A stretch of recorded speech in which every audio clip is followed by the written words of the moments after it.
be here and to speak with you this morning.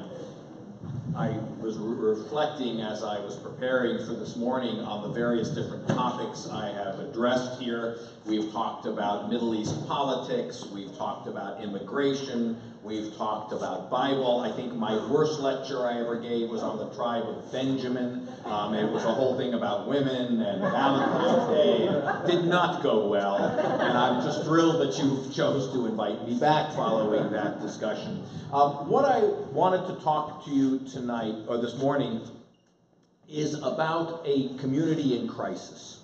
I could not help but notice during the worship service, and I will tell you that I love coming to this church. I love the message, I love the faith, I love the community, I love the music, and I'm sitting in my little alcove, and I could not help but look up, and there is a beautiful painting of Jesus in the temple. And the elders are around him, and they're looking at their books and their law, and he is speaking, and it communicates to me the centrality of the temple in Jerusalem. Just out of curiosity, how many of you have been to Jerusalem and know that site where the temple used to have stood? All right, so about 20%. So let me explain something to you that is very, very important.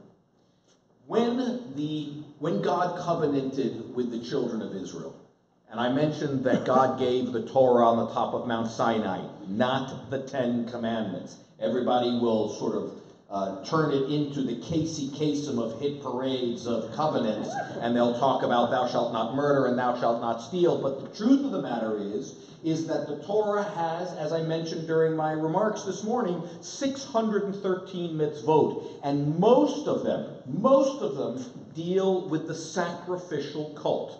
There were 5 different types of sacrifices. There were sacrifices called the olah.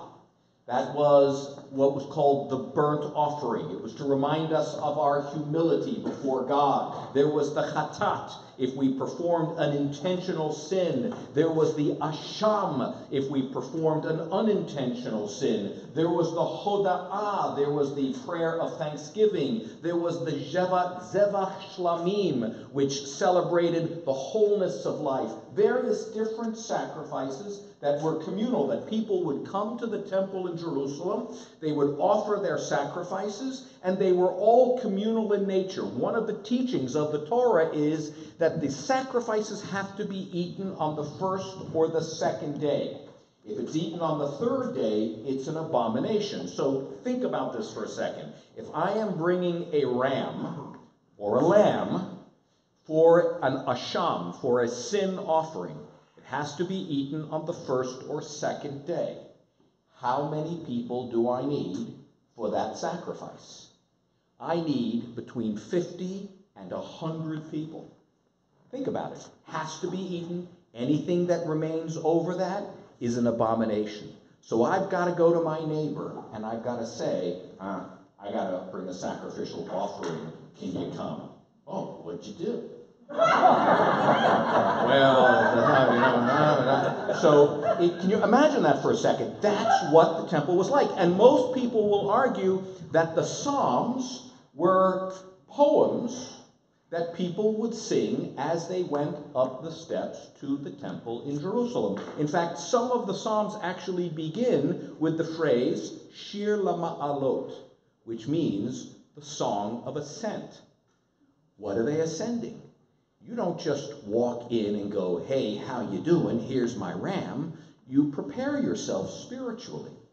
All of this began as the Israelites were wandering through the desert for 40 years. They built what was called the Mishkan, the indwelling presence of God. Some people will translate it as the tent of meeting. Some people will translate it as the tabernacle. But whether, and a little boy came up to me today and after services and he said, where are the 10 Commandments? What happened to them? And I talked to him a little bit and I said, well, the tradition says the 10 Commandments were in the Ark of the Covenant, which were kept in the Holy of Holies as the Israelites schlepped around the wilderness for 40 years. I did not use the word schlep. Unfortunately, the new generation doesn't necessarily know my favorite movie, Raiders of the Lost Ark. But if you want to explain the Ten Commandments and the Ark of the Covenant, best movie ever made. So when the Israelites finally settled in Jerusalem, King Solomon, not King David, but King Solomon, built the temple. That temple stood from approximately 1000 BCE to 586 BCE. The Israelites were led off in exile to Babylonia. There they stayed for approximately 60 years until Cyrus of Persia conquered the Babylonians and allowed the Jews to come back.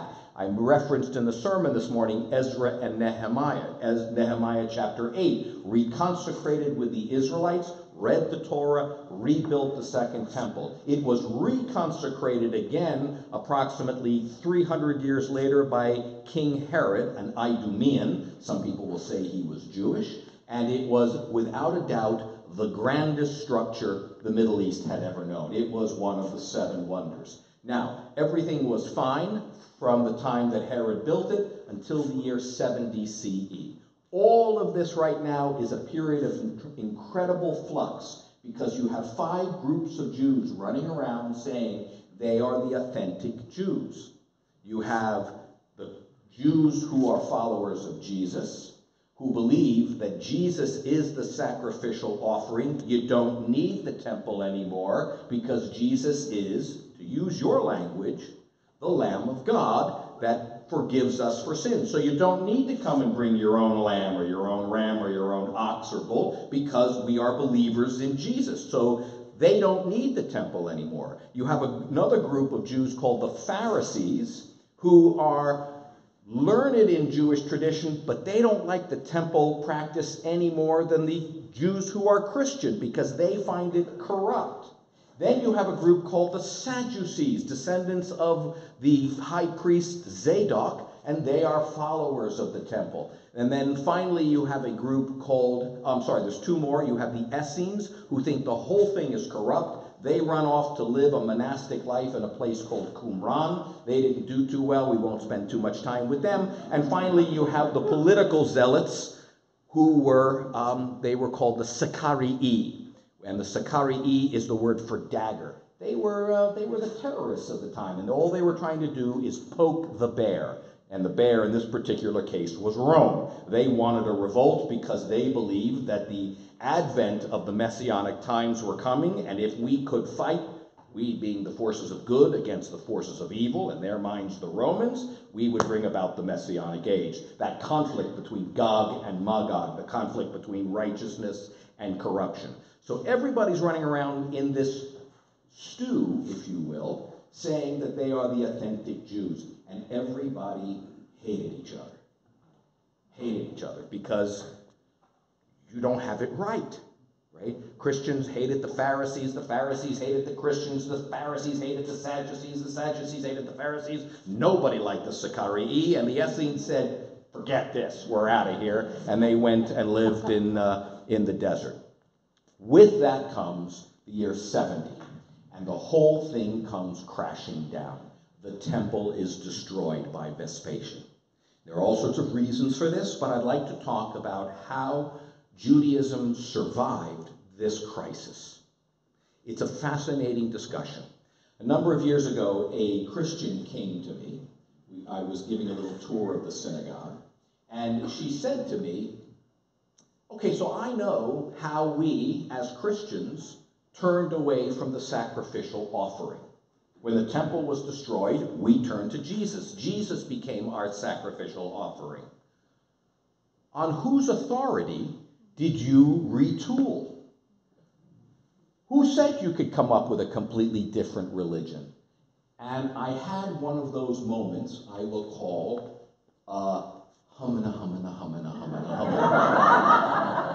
And I was going like, humana, humana, humana, I don't really know. So I did a little bit of research and I thought, okay, how did Judaism survive?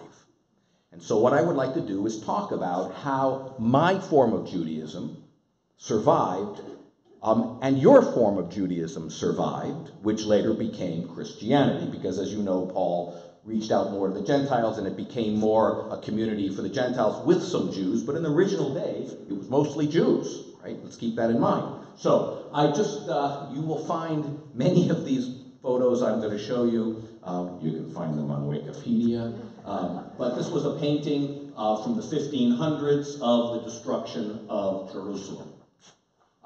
If you go to Israel, there are archaeological remains just to the right of the Western Wall. It's called, actually, just around the corner of the Southern Wall, and it's been excavated down to the ground floor, and you can actually see the cornerstones that were on the top, and the rocks were literally exploding because there was moisture in the stone, and as they heated up, they exploded. And the Romans basically pushed them over the top, and they came crashing down. This is the base, not of the Western Wall, but of the Southern Wall, where the temple was destroyed. This is, the other painting was more modern. This is the 1504 painting, the siege and the destruction of Jerusalem. So what did Jews do? How did they retool, and what did they replace the sacrifices with? On whose authority? Just by a show of hands, what do you think the rabbis did? How did they respond? What do you think? What would you do? Gather in homes. That is the origin of the synagogue. The synagogue is Greek for to gather at home, right? To come together and to study what the sacrificial offering was. What else would they do? All right, let me offer 6 paths that our ancient ancestors offered. Number 1, they argued, I'm giving you a little bit of Hebrew, Gimilut Chasadim, which means acts of loving kindness. Gimilut Chasadim is a Hebrew phrase, and they argue, Rabbi Yochanan ben Zakkai, who was a first-century rabbi, saw the destruction of Jerusalem, and his colleagues came up to him and said, "Woe is us, for there is no longer a form for atonement for sin." And Yochanan ben Zakkai argued to Rabbi Joshua, how could Israel atone for its sins without sacrifices? With the words. So, he turned to one of the prophets, Hosea chapter 6. My sons, we have another atonement as effective as this, acts of kindness. Now, you can't just willy-nilly say, be a nice guy, right? Because on whose authority? Do any lawyers in the room? God, okay, so in law, you've got to find precedent, right? You can't just say, well, this is what I think. Who are you? So what they did was, Rabbi Yochanan ben Zakkai found precedent, and he found it in the prophets, Hosea. And Hosea wrote, I desire kindness, not sacrifice. So all of a sudden, the rabbis are saying, Christians are saying it's through Jesus, the rabbis are saying, no, be a mensch. And he quotes Hosea, I desire kindness, not sacrifice. This is recorded in a very little-known text called Avot de Rabbi Natan, which means the sayings of Rabbi Nathan. What do you think of that? A lot of people will say to me that the essence of Judaism is being a good person, a decent human being. They are 100% right. Taken right from this first story. Second, Talmud Torah. Talmud Torah means the study of Torah. The sages interpret Malachi's words, chapter 1, verse 11. Notice they're always going to the prophets. The prophets are where they're going to turn. My name will be great among the nations, from where the sun rises to where it sets.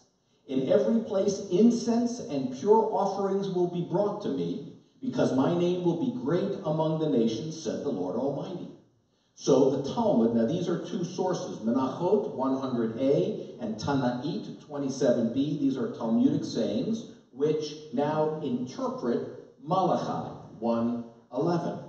And they write, in every place offerings are presented to me, refers to scholars who study the laws of sacrifice. Elsewhere, one who recites the order of sacrifices, it's as if he has brought them.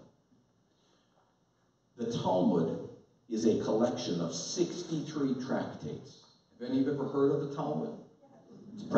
It's a collection of Jewish law. Quite honestly, the Talmud defines Judaism more than the Hebrew Bible does. If I could line up the Talmud, and I have a set in my office, from that post to this post, approximately 40% of it will deal with the laws of sacrifice. But these laws were written following the destruction of the temple. And so they're saying, what time can you bring the sacrifices? Who brings the sacrifices? What's the methodology of bringing the sacrifices? But there was no sacrifices.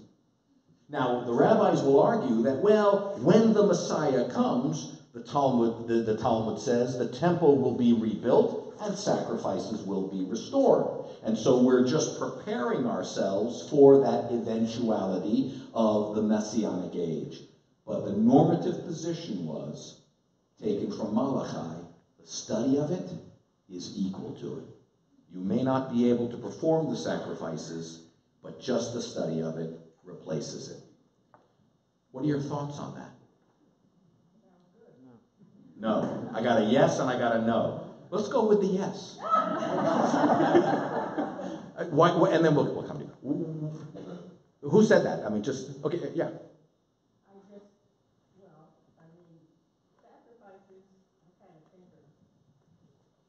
Old-fashioned, so it's a much more enlightened view of if you're supposed to be a good person, you don't need to sacrifice an animal. You need to study, in a Jewish case, the law, or the Bible, or the Torah, and learn how to be. I'm reminded of Greek thought, and Greek thought was very much like this. The study, the opening of one's mind to inquisition, and the analysis of the practice almost transported you to that moment. And so for them, the engaging in the study, usually in pairs, it was as if you were doing it even though you weren't. It was, so in Judaism, a core value, this is very important. If you're going to understand anything about Judaism, study is right up there with prayer. In fact, I have a Torah study group on Shabbat morning, and these are some of my most pious Jews, and quite frankly, none of the people that come to my Torah study end up then going upstairs into the sanctuary for services. They see study as the most righteous of their religious acts. By the way, this is a huge division within Catholicism and the Protestant movement, right? So Protestantism really moved forward with study, and Catholicism, you're going to let the priest interpret it. Judaism was always, you interpret the text, you rip it apart, and it transports you to that moment. Why don't you like it? An academic construct, it's too limiting in terms of broad participation of people, whereas acts of kindness, everybody can do acts of kindness and sacrifice in that way. This is just way too theoretical and limiting. And a little elitist, maybe? And a little elitist, very elitist. Yeah. So I don't know if you heard the comment, but acts of kindness anybody can do. You could be a nice person. This is limiting, was the comment, and it's a little. It's only for the scholars within the community. You're absolutely right. The vehicle of study was not open to everyone. Yes. Women are not in the Talmud studies? Women are in my community. Okay, but I mean, in Orthodox Judaism, the men spend their whole life studying the Talmud and let the women make a living. The comment was, in Orthodox Judaism, we're going back to the women's issue here, right? I'm not going to do well. Well, thank you all for coming. It's a great opportunity. No, look, there are different movements within Judaism, like there are different movements within Christianity. In the Orthodox community, men are religiously obligated to study. Women are not. So it's not that they can't, but they are not obligated to study. And so the way it usually evolves in an Orthodox home, if you're really Orthodox, is that the man devotes their entire day to study, and the women run the household and make the living. That is a very small percentage. Most within the Orthodox community both are working, and they're not devoting their lives to study. Within the more mainstream movements, conservative Judaism, Reform Judaism, Reconstructionist, in this country, that's 80%, if not more. Everyone is obligated to study. In my community, however, the vast majority of my members don't study with me on Torah study. It's a relatively small percentage. By the way, one of the things I'm going to talk about is just because this became the replacement for the sacrificial system, it doesn't mean every Jew is doing it, right? That's like saying Judaism is, says you're supposed to keep kosher. That doesn't mean every Jew is doing it. This is the theoretical replacement. Yeah.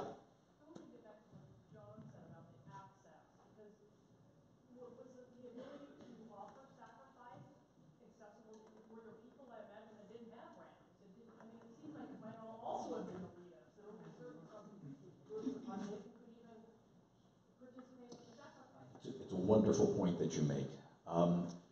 The question was the sacrificial system, by definition, only for the wealthy? That, only certain people have rams, only certain people have oxen. Within Judaism, they found a number of places from an archaeological point of view that I'd like to point out. One is called a columbaria. And a columbaria were literally pigeon dovecotes. Thank you. And literally they've been uncovered, and they raised tens of thousands of pigeons in the outskirts of Jerusalem. And so you could offer a pigeon. If you were really poor, you could offer a meal offering. You would just basically take some wheat, throw it on the altar, make pancakes, and that would suffice. So it was amazingly egalitarian and economically diverse. So the very wealthy would bring a ram or an oxen, but the very poor, they'd go find a pigeon, or the very, very poor would just bring forth a pancake. So it actually was a lot better than you might suspect. I hesitate to argue with that lawyer up there, because that's what John is.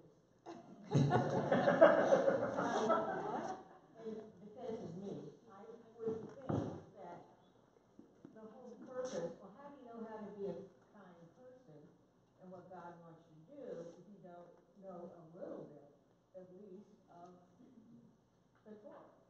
And you don't have to sit around studying it all the time, but, somehow you have to learn that. Well, like I said, you need to be a kind person, that's right.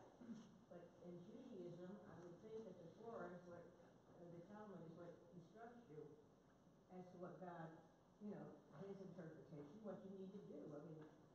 All those laws often have to do with having, a good community. there's a phrase in Judaism where they debate, is study better than prayer? Is prayer better than good deeds? What's among all of them, what's the highest one? And the rabbis ultimately conclude that study is the highest because it leads to everything else. Not if you don't do it. Not if you don't do it, but if you don't do it, you'll never, but if you don't know it, you can't do it, right? So the idea is, so why do people do bad things? Some people would argue that, well, they know the right thing to do, but they're going to not follow their moral compass, if you will. And others will argue, maybe they've never been educated about what's the right way to behave. And if you know it, then at least if you are disobedient, you know you're being disobedient. So the idea in Judaism is, let us learn in order to do. That it all begins with intellectual education. So we were talking a little bit earlier before about social etiquette and whatnot. You have to be taught this. Children are not born with moral compasses any more than they're born with mathematical skills. You have to be taught that 1 + 1 = 2. You have to be taught not to hate. You have to be taught to hate. Right? It's all the culture in which you live. So learning becomes the highest point and one of the highest values. But let's keep, yeah, please. This is mathematical. If you have a small pancake that you're going to use as a sacrifice, do you have to have 150 people come? No, just has to be eaten on the first or second day. So you just have a few. That's correct. Right. Yeah, right. So if you know, hopefully it's kind of like an IHOP stack of pancakes. It's not like a small little pancake. Prayer. In Hebrew, the word is tefillah. Hosea. Take words, again, taken from the prophet Hosea. Take words with you and return to the Lord. We will offer our lips as sacrifices of bulls, implying that words could take the place of sacrifices. Now here's a line from the Talmud. He who prays in the house of prayer, it's as if he has brought a pure oblation.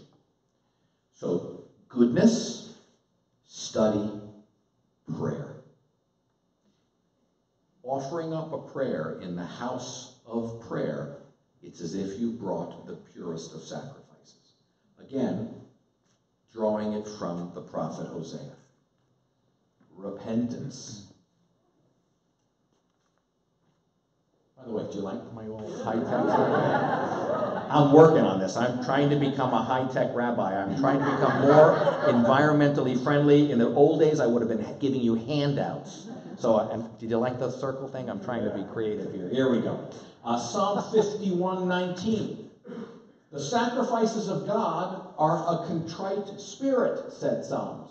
From this, the sages infer that if a person repents, it's accounted to him as if he has gone up to the Jerusalem, built the temple and the altar, and offered it on all the sacrifices ordained in the Torah. This is a rabbinic commentary. It's called a midrash on the book of Leviticus. So, get your head around that one. If a person repents, it's as if you not only have offered a sacrifice, but you built the temple itself. Where a penitent stands, right? God atones, and you atone, and God forgives. Thoughts? Isn't that the midrash? Okay, so here, this is a midrash using the Psalms.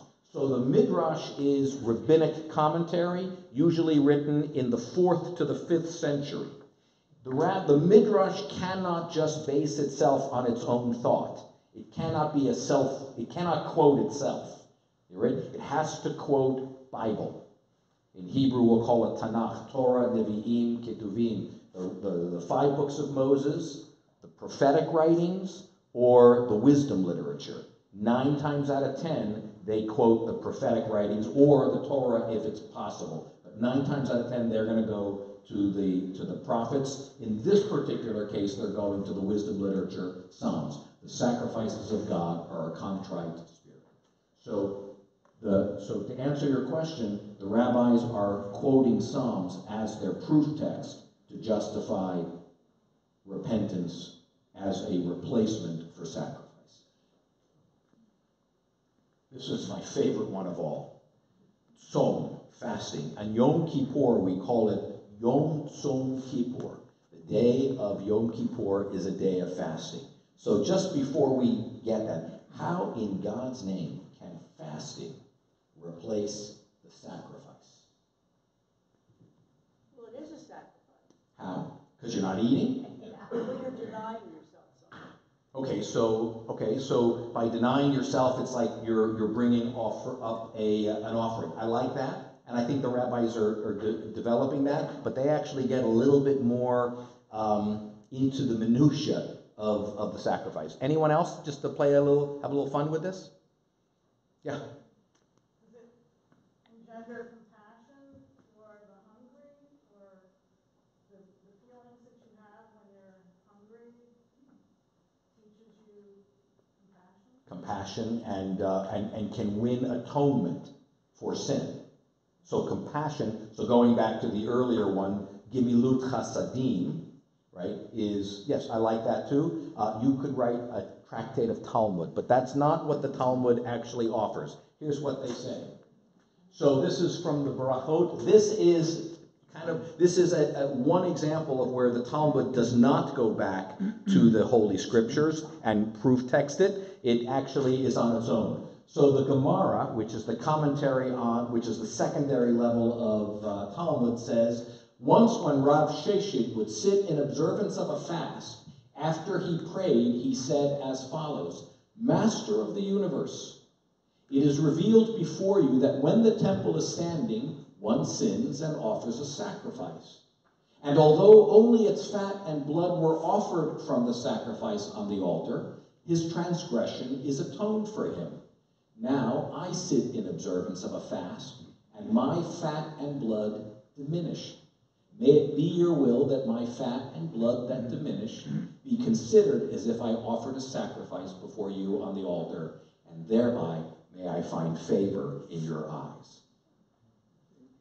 The faster, by diminishing his fat and his blood, is the sacrifice, him or herself.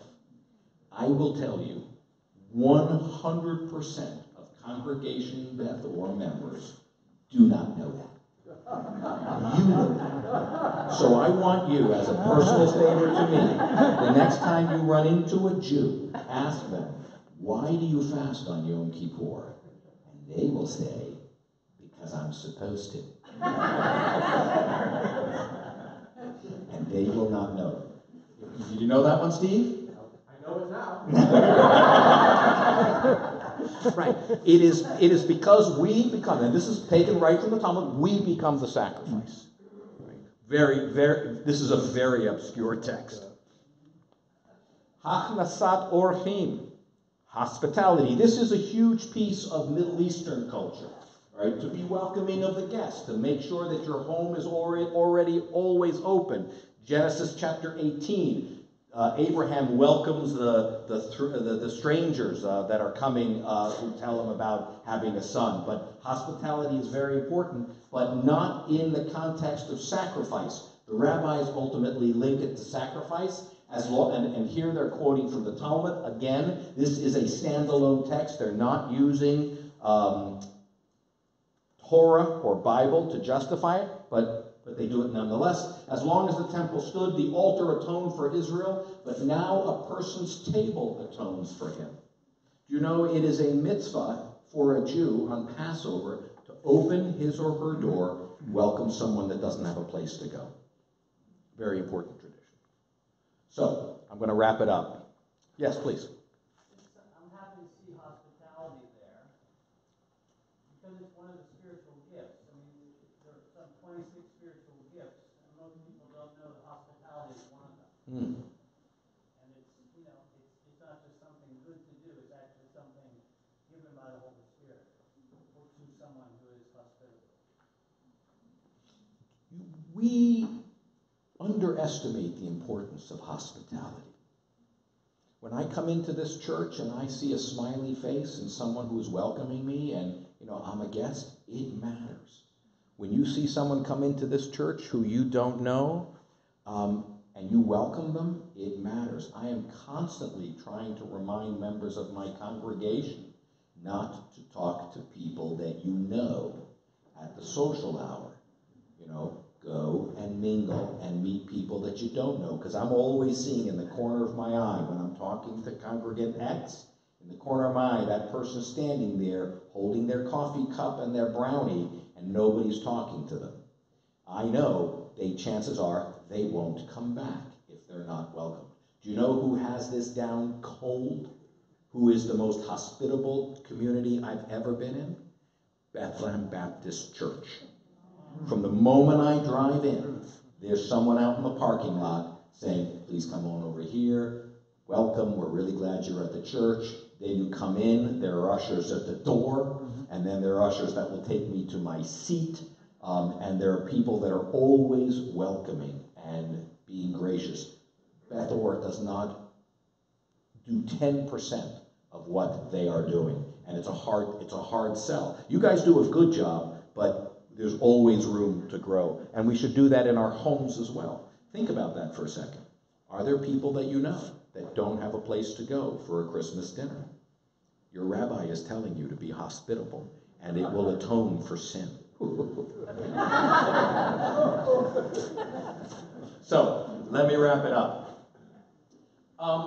I want to talk about Mayan culture. Mayan culture is a 3,000-year-old culture that pretty much is a shadow of what it was. You can go down to Mexico and you can buy little trinkets, but for the most part, the culture was destroyed. And it was and that destruction began with the conquistadors and the Spanish occupation of Mexico. What happened? Cortez dispatched Alvarado to Guatemala with 180 cavalry, 300 infantry, 4 cannons, and thousands of allied warriors from central Mexico in 1523. What did the Mayans do as a result of that? They could not compete militarily. They didn't have it. They didn't have cannons, they didn't have rifles, they didn't have muskets, they didn't have anything. What did they do? They doubled down on the sacrificial offering. They just sacrificed more and more and more people, thinking that somehow this would avert the destruction that was coming upon them. They would sacrifice, and by the way, it was true, they would take the heart of a living human being and remove the beating heart from the person, sacrifice them. They would sacrifice enemy combatants. They would sacrifice women. They would sacrifice children, all trying to change things around. And it did not work because they just became more obsessed in the old practice. And that old practice was dying out. Same thing happened to the Israelites. The same thing happened to the Jewish community. The temple was destroyed. In this particular case, it was Vespasian and Hadrian, not Cortez. What did the Jews do? The rabbis had a choice. They could cling obsessively to the past and double down on the temple rituals. And by the way, most people don't know this. There was secondary sacrificial sites. The book of Deuteronomy is very clear. You're only supposed to sacrifice in Jerusalem, at the temple, period, end of sentence. The reason that law was issued in the book of Deuteronomy, by the way, you always know what people were doing by laws that say, don't do that. Okay? There were sacrificial sites in the north, in a place called Dan and Bethel. You can go up there and you can see them in the northern Israel, sacrificial offerings. And even in Alexandria, Egypt, there was a very large Elephantine, not Alexandria. In Elephantine, Egypt, there was a temple almost as large as the temple in Jerusalem. And it got destroyed, but you can go and you can see remains of it. And so what the Jews could have done was relocate. They could have gone someplace else, and they could have sacrificed more, go back up to the north, go down to Egypt. They chose not to do that. They could have folded up shop and let Judaism die. They could have said, we're done. Pretty much that's what happened to the Mayans and the Incans. They're done. Or they could reformulate the practices and link to the sacrifices figuratively. That's what the Jewish community has done. Now, here's my takeaway message. Both Judaism and Christianity have its roots in sacrifice. When I cannot help but watch respectfully as you perform the Eucharist. What is the Eucharist if not the sacrificial offering? You're eating the body and you're drinking the blood, and you are offering that sacrifice and sharing it within the community for the atonement of sin. That is taken right out of Judaism. You did not come up with that on your own, respectfully. Right out of Judaism. We chose not to take that path of Jesus as the vehicle for atonement for sin. We took a different path. And we can argue it either satisfies or it doesn't. But the Jewish community has historically turned away from the sacrifice. In fact, there are very few remnants of the sacrificial offering in our worship service. But our community, from that moment of divisive break, turned to prayer, study, good deeds, fasting, hospitality, and making this world hopefully a better place. and the sacrifice of ourselves. I hope this sheds a little bit of light, and I hope you find it interesting. Yeah. I'll open it up to questions, thoughts. The time is yours. How are we doing time-wise? Oh, yeah, okay, just on time. Thoughts, comments? Yeah, please.